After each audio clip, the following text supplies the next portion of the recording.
Okay, I was reading another article was like exact replica from Geneva of what I read the other day that my husband put images to.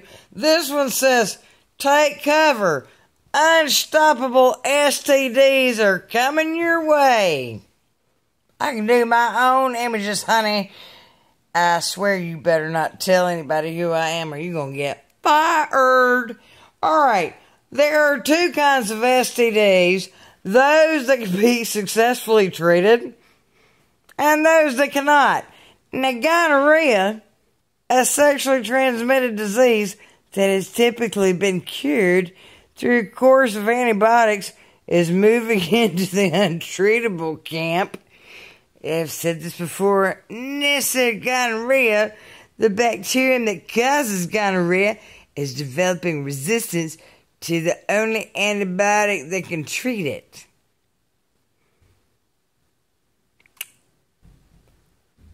I'm just glad I'm married now. It's a critical stage.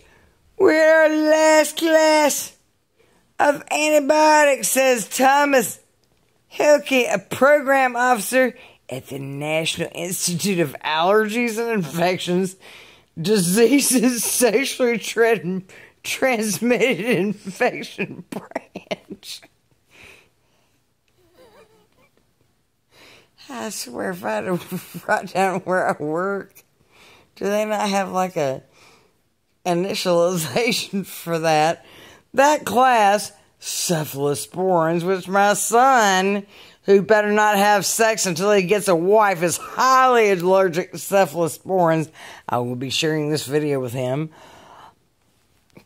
Right, Kitty? Has been reliably used for decades to treat gonorrhea infections. However, in countries including Japan, Spain, France, we've already heard this, doctors are seeing strains of gonorrhea that are resistant to ceftriaxone, considered the last line of defense against the disease.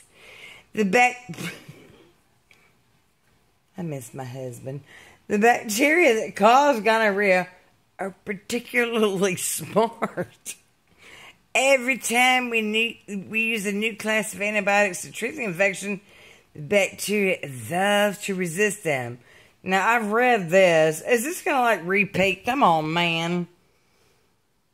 77 countries participate in global gonorrhea. Oh, I'm sorry. No, this is new.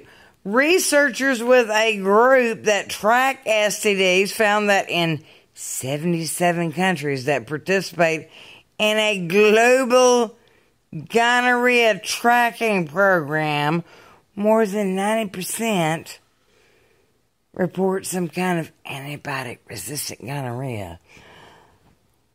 This has been a real hard issue for people to take. No, this has been a real hard issue for people to take issue seriously, said Monica Balaskaram, head of the Global Antibiotic Research and Development Partnership, a joint initiative of WHO and Drugs for Neglected Diseases Initiative. It's not seen as a killer disease, but it's a big public health threat.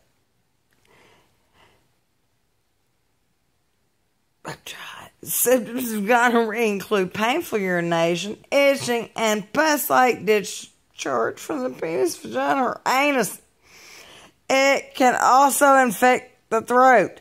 It is the leading cause of infertility for men and women. More worrisome, many people experience no symptoms at all. They can still affect others. Pregnant women who are unknowingly infected with the disease are at risk of premature birth. Pass it on to the newborns, who will suffer a lot. Yeah, oh, damn.